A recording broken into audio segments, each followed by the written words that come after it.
Amcor technology, अगर हम दिखाएं ना seventh slide, US department of state की स्टेटमेंट, तो सेवन्थ स्लाइड में सेक्रेटरी ब्लिंकन जो हैं वो उन्होंने एमकोर टेक्नोलॉजी का दौरा किया मनीला में। अब ये दिस वेरी इंटरेस्टिंग। अच्छा, एमकोर टेक्नोलॉजी जो है, ये एमकोर टेक्नोलॉजी एक अमेरिकन फर्म है और ये जो है ये सेमीकंडक्टर्स का जो है वो सेमीकंडक्टर्स की जो प्रोसेसिंग हो रही है और जो तैयारी हो रही है और सारा मामला, तो वो उसने एक उसका जो प्लांट है, या समझ लें कि एक शाख है, वो फिलिपीन में भी है। और फिलिपीन उन 7 मुल्कों में से एक है जिनको ये सेमीकंडक्टर्स के हवाले से, क्योंकि ये सेमीकंडक्टर्स का ही आगे जाके उसी का है सारा इशू कि क्या जो है वो, मतलब कैसे सेमीकंडक्टर्स, क्या चाइना के पास हैं, क्या अमेरिका के पास, टेक्नोलॉजी की बात चल रही है। तो फिलिपाइन की जो न्यूज़ एजेंसी है, उन्होंने जो छठी स्लाइड है, उन्होंने सेक्रेटरी ब्लिंकन को कोट किया कि जो चिप्स एक्ट है, ये चिप्स एक्ट जो है, ये चिप्स एक्ट जो है ये कांग्रेस ने मंजूर किया था बाइडेन दौर में, 2022 में मेरा ख्याल है। और उसमें ये था कि 7 मुल्कों को इन्वेस्टमेंट, तो 500 मिलियन उसमें इन्वेस्टमेंट फिलिपीन की भी थी, लेकिन स्ट्रेटेजिकली बड़ा इंपॉर्टेंट है फिलिपीन। जैसे मैंने बताया कि वहाँ पे अमेरिकन प्रेजेंस है, और वो ये बहुत इंपॉर्टेंट है कि वो वहाँ पर जो है वो पिछले सदर चाइना की तरफ थे, ये आए तो KLI बन गए। अच्छा, ये जो सदर है इनका दाखिला बंद था अमेरिका में, इनका दाखिला बंद था। तो फिर उसके बाद जो है वो दाखिला इनका, जब सदर इलेक्ट हो गए तो इनका दाखिला, इन्होंने कहा मैं तो अमेरिका के साथ हूँ, तो मैंने कहा ज़बरदस्त दाखिला वाला लड़ा के। और फिर आप ये देखें कि वाइट हाउस का स्टेटमेंट आज बड़ा इंटरेस्टिंग आया कि अगले महीने जो है ये 12th स्लाइड अगर हम दिखाएं, वाइट हाउस का स्टेटमेंट, वो कह रहे हैं कि अगले महीने ट्राइलेटरल लीडर्स की, तो 3 दफ़ा तो जा चुके हैं मौसूफ फिलिपीन के जो सदर हैं, तो अगले महीने फिर दोबारा फिलिपीन, जापान और US, अब ये नया एक 3 मुल्कों के लीडर्स को फिर बुलाया जाएगा वहाँ पे वाइट हाउस में, मेरे ख्याल से अप्रैल में, 11 अप्रैल या इस तरह। और फिर ये कुछ 3 दफ़ा जा चुके हैं, इससे पहले प्रेसिडेंट बाइडेन से मिल चुके हैं ये जो मार्कोस जूनियर है। मतलब मार्कोस जूनियर की इंपॉर्टेंस जो है बहुत ज़्यादा बढ़ गई है। तो मैं इसे बताना ज़रूरी है कि हर तरफ खेल चल रहे हैं बहुत सारे, नहीं तो वो बहरहाल वो फ्लाई किया है उन्होंने मनीला से, वो सऊदी अरेबिया पहुँचे। सऊदी अरेबिया पहुँचे इसी दौरान जो है वो जनाब 24 घंटों में कोई 15 फरवरी के बाद कोई 1 महीने से ज़्यादा जो बयान हो रहा है, चुपके चुपके हो सकता है बातें करते हो, लेकिन हमें जो पब्लिकली बताया गया है वो ये कि बाइडेन और नेतन्याहू की पहली दफ़ा टेलीफोन पे बात हुई है पिछले 24 घंटे में। अच्छा, व्हाइट हाउस का जो अलामिया है, ये 26वीं slide, read out of Biden's call with prime minister Netanyahu, तो उसमें तो अच्छा वो बात करते हैं बाइडेन अमीर कतर से, तो उसमें 2 स्टेट सोल्यूशन होता है, इनसे बात करते हैं तो इसमें नाम ही नहीं होता 2 स्टेट सोल्यूशन का। व्हाइट हाउस कमाल, बाइडेन कमाल आदमी है वैसे, मतलब अमीर कतर से बात करेंगे तो 2 स्टेट सोल्यूशन, वो बात करेंगे इजिप्शियन प्रेसिडेंट से, 2 स्टेट सोल्यूशन, वो किसी मुसलमान, 2 स्टेट सोल्यूशन। वो इनसे बात करते हुए वो कह रहे हैं कि जी जो बात हुई वहाँ पे, अच्छा जी, तो फिर ह्यूमैनिटेरियन एड डिस्कस हुई और उन्होंने कहा अर्जेंट नीड होनी चाहिए, फ्लो ऑफ लाइफ सेविंग। ये नहीं कह रहे कि जंग बंद करो, जंग ना ना ना ना ना, उन्होंने special emphasis on the north. अच्छा, और प्रेसिडेंट जो है उन्होंने कहा कि कंसर्न्स हैं बहुत ज़्यादा कि prospect of Israel conducting of a major, इन्होंने बड़ी रफा में बहुत तशवीश है। अच्छा, ये कोई जिक्र ही नहीं है 2 स्टेट सोल्यूशन का, या इमीडिएट सीज फायर या फलाना डिमाकना, कुछ नहीं। आगे देखें आप, लफ्ज़ ही नहीं है, ना इमीडिएट सीज फायर है और ना इसमें 2 स्टेट सोल्यूशन है। तो ये जनाब बाइडेन और ये नेतन्याहू की गुफ्तगू हो रही है। तो हर आदमी से एक अलग अंदाज में बाइडेन जमिया हर शख्स से अलग अंदाज में बात करिए। अब इस वहां पर नेतन्याहू जो हैं, ये दोहा में हो रहे हैं मुज़ाकरात, ठीक है, वो जो इन्होंने आज से 20 दिन पहले कहा था कि सीज फायर होने जा रहा है, ये प्रेसिडेंट यानी ये भी कमाल के ही हैं, बाइडेन भी कमाल के ही सदर है एक हैं। अभी तो ट्रंप आके क्या करते हैं, ये अजीब एक शख्सियत आई है दुनिया में ये सदर अमेरिका के, कि इन्होंने कहा 2 हफ्ते के अंदर ये मंडे को सीज फायर हो जाएगा। इस बात को भी 20 दिन हो गए हुए हैं और पता नहीं कितने 100,000 वहां पे लोग शहीद हो गए। अच्छा, अब इनसे एक नेतन्याहू नहीं संभाला जा रहा। अब प्रेसिडेंट सेक्रेटरी बाइडेन पिछली दफा कह के गए थे कि हमने सारा मामला तय कर लिया और बिल्कुल ये 2 स्टेट सोल्यूशन और ये वो सारा यूरोप आगे पीछे से पूरी दुनिया को, इन्होंने कहा कोई मसला ही नहीं है 2 स्टेट सोल्यूशन, ये वो करके, और वहाँ से नेतन्याहू से फ़ोन पे बात करके उसमें जिक्र ही नहीं है 2 स्टेट सोल्यूशन। नेतन्याहू आगे से ये कह रहे हैं कि जी मुझे तो, मैंने तो कहा है कि किसी किस्म की वो जैसे होता है ना कि आंखों में आंखें डाल के बात की बाइडेन से, उन्होंने कहा कुछ भी हो जाए कोई मुझे नहीं रोक सकता, मैं तो जाऊंगा रफा में। लेकिन जो पिछले 24 घंटों में उन्होंने जो जो शहादतें हुई हैं, वो 24 घंटों में तो शहादतें हुई हैं शिफा हॉस्पिटल में।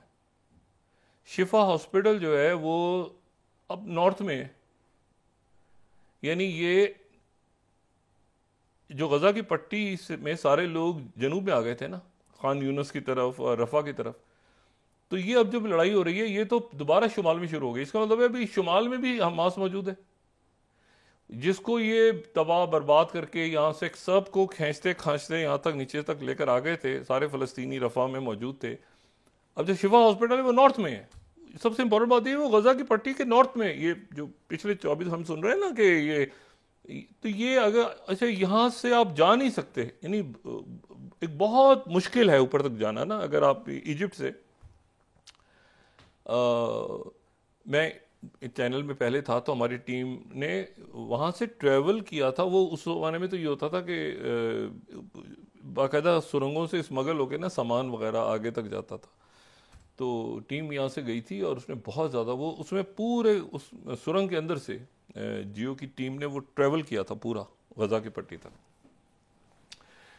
तो मैं सिर्फ आपको बात कह रहा हूँ। अच्छा, और मैं आपको बड़े मज़े की बात बताऊँ कि आप ये पहुँचे ना, ये दरमियान में जब आप रफ़ा यानी रफ़ा सिटी का जो इलाका है दरमियान में पहुँचे, तो कोई चेकिंग की नाम ने मतलब ऐसे ही, मतलब आप चलते हुए जाएं, आप पूछें जी किधर, वो कहता फद्दल, वो ऐसे करके ले जाएंगे आपको एक दफ्तर की दूसरी मंजिल, उसमें थोड़ा सा स्टाफ बैठा हुआ, अंदर जाएं सीधा एक आदमी खड़ा होकर आपसे गले मिल रहा है, याह्या सिनवर। मतलब याह्या सिनवर जो है वो मतलब यानी बिल्कुल जनाब वो, ये मैं आपको बता रहा हूँ, ऐसे कोई बहुत पुरानी बात भी नहीं, चंद साल पहले की बात, मतलब इजीली वहां तक एक्सेस था। अच्छा, अब यह है कि वो सारा इलाका तबाह हो गया, जंगबंदी हो नहीं रही, मुज़ाकरात जारी हैं, लेकिन नेतन्याहू साहब ने वहां से जो एक दिन पहले ही भेजा था मोसाद के चीफ को, डेविड बार ने, उनको वापस बुला लिया और उनको मुकम्मल इख्तियार देके भेजा था कि सारे इख्तियार आपके पास हैं, आप जाएं दोहा और मामलात को तय करें और हम आपके साथ जो है वो राजी खुशी, मतलब ठीक है, मतलब है कि तय कर लें मामला, सारे इख्तियार आपके पास। अब उन्होंने पहले तो उन्होंने कहा कि मैं इख्तियारात नहीं, मैंने सारे इख्तियारात नहीं दिए डेविड बार्नियर को। तो उधर मोसाद के चीफ ने कहा कि फिर मैं यहाँ क्यों बैठा हूँ, उन्होंने कहा वापस आ जाओ, तो वो वापस चले गए। अब टेक्निकल टीम एक मौजूद है कतर में।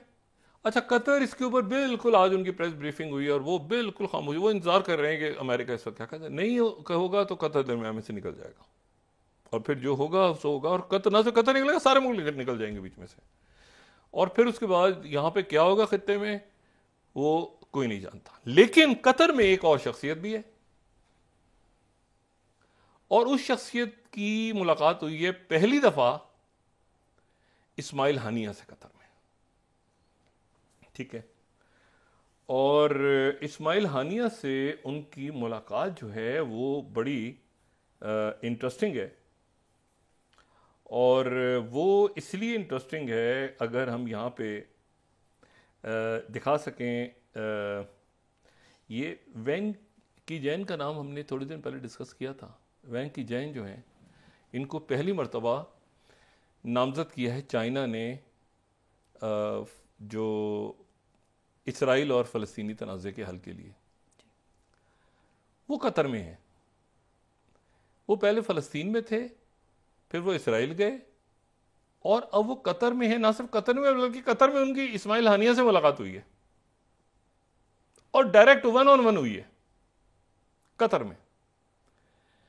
अब सेक्रेटरी ब्लिंकन शायद कतर, मेरा ख्याल है इसलिए नहीं शायद जा रहे क्योंकि वो कतर में बैठे हुए हैं, अभी वो वापस नहीं गए। चाइना के जो डिप्लोमेट हैं, इस्माइल हानिया से उनकी मुलाकात हुई है। अच्छा, और तो ये डायलॉग तो कतर में हो रहा है, लेकिन ये आज सऊदी अरब में रहे हैं और फिर काहिरा में जाएंगे। काहिरा का रोल बड़ा इंपॉर्टेंट है और काहिरा ने बिल्कुल, काहिरा इस वक्त ऐसी जगह खड़ा है कि जहां पर ये रफा ऑपरेशन हुआ तो वो मुआहदा ओस्लो का गया। ओस्लो का मुआहदा वैसे ही तहलील हो चुका है, जो इन्होंने कहा था वो तो नेतन्याहू तो मान ही नहीं रहा उस पर। एक बात बड़ी आ रही है, बड़ी ख़तरनाक, कि इन मुज़ाकरात को तूल जो दिया जा रहा है, इस दौरान हो सकता है जेल में कुदरती मौत हो जाए मरवान बरगूती की। इसराइल ऐलान करे कि मरवान बरगूती की का जो है वो इंतकाल हो गया। ये भी एक ख़बर जो है ये चल रही है, मुख्तलिफ जो चैटर बॉक्स होते हैं ना पैलेस्टीनियन और उस इलाके के अरबी में और ये वो, लेकिन प्रॉपर आपस में ये बात हो रही है। तो मैंने यहाँ डिस्कस की कि मरवान बरगूती की ज़िंदगी को ख़तरा है, जो कि जिनका नाम चल रहा है कि वो आगे होंगे, और उसमें कुछ अपने भी हैं उनके, क्योंकि वो महमूद अब्बास उनको पसंद नहीं करते। हमास उनके लिए आवाज़ उठा रही है, लेकिन हमास में भी वो इस्माइल हनिया से ज़्यादा इस वक्त मकबूल हैं। तो एक इसराइल उनके पीछे लगा हुआ है, तो मतलब कुछ नहीं पता कि क्या। और एक पॉपुलर लीडरशिप इस वक्त उभर के आ जाए तो ये वारे भी नहीं खाता बहुत से मुल्कों को दुनिया में। तो बहरहाल अब ये है कि अब इसमें वहाँ पर जो है ये कशीदगी। अच्छा, चाइना की enter the dragon, enter the dragon, ठीक है ना। अब ये मशरिक़ वुस्ता में उलझा दिया, ये सकिन हो गया अमेरिका। अब इतना छोटा दौरा था मनीला का, वो आए सेमीकंडक्टर का उधर उन्होंने किया, उन्होंने कहा चाइना, बड़ा बैलेंस था वहाँ पे स्टेटमेंट दिया उन्होंने सेक्रेटरी ब्लिंकन ने कि चाइना जो है वो अगर फिलिपीन पे हमला किया, अगर मुसल्लह हमला किया। अच्छा, मैं तो उसको समझ ही नहीं पाया कि ये इतना सख्त बयान इन्होंने क्यों दिया है, लेकिन बड़ा सख्त बयान दिया उन्होंने कि न्यूयॉर्क टाइम्स जो कह रहा है Blinken warn China against armed attack on Philippines, कि आर्म्ड अटैक अगर हुआ, ये मैं इसीलिए कोट कर रहा हूँ क्योंकि ये बड़ा न्यूयॉर्क टाइम्स ने सुर्खी लगाई है, तो ऐसा लग रहा है जो अटैक होने वाला है, तो हम ये जहन में रखें। लेकिन फिर बैलेंस भी उन्होंने किया ताकि वो मतलब है कि फिर अब मतलब हमला किया तो बस ठीक है, आगे कुछ नहीं, खैर है, क्योंकि बड़ी मुश्किलों से चाइना से तो सुलह करो। सेक्रेटरी ब्लिंकन तो चाइना ने तो मना कर दिया था सेक्रेटरी ब्लिंकन से मिलने से, बड़ी मुश्किलों से तो वहाँ पर चाइना ने अलाउ किया, फिर उसके बाद वो राब्ता हुआ, तो उसके बाद उन्होंने कहा हमला किया, तो मतलब है कि हम फिलिपीन के मतलब ये जहन में रहे कि हम फिलिपीन और हम दोस्त हैं, मतलब ये इस तरह करके वो साइड से निकल गए। ज़्यादा सा बात तो कर नहीं सकते चाइना के बारे में। अच्छा, तो इस वक्त जो है ये बड़ी इंटरेस्टिंग, तो ये दो तीन डेवलपमेंट इंटरेस्टिंग हो रही है इस दौरान जो है वो। अब सेक्रेटरी ब्लिंकन क्या करते हैं, ये टॉक्स जो है, इमदाद आनी शुरू हो गई है, वहाँ पे इमदाद आ रही है, शहादतें हो रही हैं, अमेरिका ने यहाँ पर बात कर दी है। अच्छा, एक और बड़ी इंटरेस्टिंग बात है, वक्फे भी जाने से पहले उसका मैं जिक्र ज़रूर करूँगा। एक हमारे हैं थॉमस वेस्ट साहब, और ये हैं नुमाइंदा खसूसी, अमरीकी नुमाइंदा खसूसी बराए अफ़गानिस्तान। पाकिस्तान की अफ़गानिस्तान के साथ एक कशीदगी इस वक्त है। हमारे यहाँ शहादतें हुई, यहाँ से फिर उसके बाद रिटेलिएशन हुई, उसके बाद लेकिन मेरा ख्याल है कि इसमें अगर जो हमारी तरफ से बयानात आते हैं, अगर उन बयानात को हम दफ्तर ख़ारजा की जो तर्जुमान हैं उन तक महदूद रखा जाए तो बेहतर है। जो अफ़गानिस्तान के बारे में हमारे क्योंकि वहाँ से जो बयान आता है बड़ा कैलकुलेटेड होता है वजारत ख़ारजा की तरफ से। बाकी हमारे इंतहाई गैर जिम्मेदार इस हुकूमती ढांचे में लोग बैठे हैं, जिन्होंने, मैं नाम नहीं यहाँ लेना चाह रहा, जिन्होंने, होता है ना कि वो मतलब दुश्मन है, मार देंगे, सर फोड़ देंगे, पता नहीं क्या कर देंगे। होता हो भाई, एक डिप्लोमेटिक रिलेशंस हैं उनके साथ, और एक तलखी भी है उनके सॉइल से दहशत गर्दी पाकिस्तान में हो रही है। अनाज से ना बड़ा कॉम्प्लेक्स इशू है वहाँ पे, बड़ा कॉम्प्लेक्स इशू है, और उसको हमने डिप्लोमेटिकली भी सुलझाना है और समझाना है और सब कुछ करना है। वो आगे बेल्ट एंड रोड इनिशिएटिव का हिस्सा बनने जा रहा है अफगानिस्तान, अब तरीके से चलना है। और दफ्तर खारजा का जो तर्जुमान है उनके बयान तक रखा जाए, वो जो एकदम सारे कूद जाते हैं ना, मतलब इधर से हवा देखी क्या है तो सब उधर पड़ गए, फिर उधर हो गए तो उधर पै गए, तो वो एकदम से मतलब है कि इस्टेब्लिशमेंट को भी खुश करना है तो एकदम से जो टक करके कूद जाते हैं सारे। हालांकि इसमें डिप्लोमेसी का भी बड़ा इंपॉर्टेंट रोल है। तो मसला ये है कि अब वो उनको अपनी, और देखें इसीलिए मैं तो पहले दिन से कहता रहा हूँ, हम कहते रहे कि ये अफगानिस्तान जब तक अपने आप को ठीक नहीं करे, मतलब उनके मुल्क ने दुनिया में खड़ा होना है, तो ये अगर तासुर जाएगा तो उस तासुर के नतीजे में कि भाई अभी भी वहाँ से दहशत गर्दी हुई। जब अमेरिका ने फ़ौरन बयान दिया कि पाकिस्तान और अफगानिस्तान, पाकिस्तान ज़रा थोड़ा सा अफगानिस्तान के तालिबान भाइयों का ख्याल रखे, मतलब ये दिन भी आना था। अच्छा, तो उसके बड़ा कॉम्प्लेक्स गेम है सारा, तो उसमें जो है वो एक तो ये हो गया। अच्छा, अब मैं उसमें ये कह रहा हूँ कि ये वहाँ पर दहशत गर्दी की जो बात हुई कि लिस्टें वहाँ पे दी गई हैं, लिस्टें दी जाएं, फिर उसके बाद लोग बैठें, उनको यहाँ से बुलाया जाए, उधर जाएं दोबारा, एक तलखी पैदा हुई है जिसको कम करने की ज़रूरत है।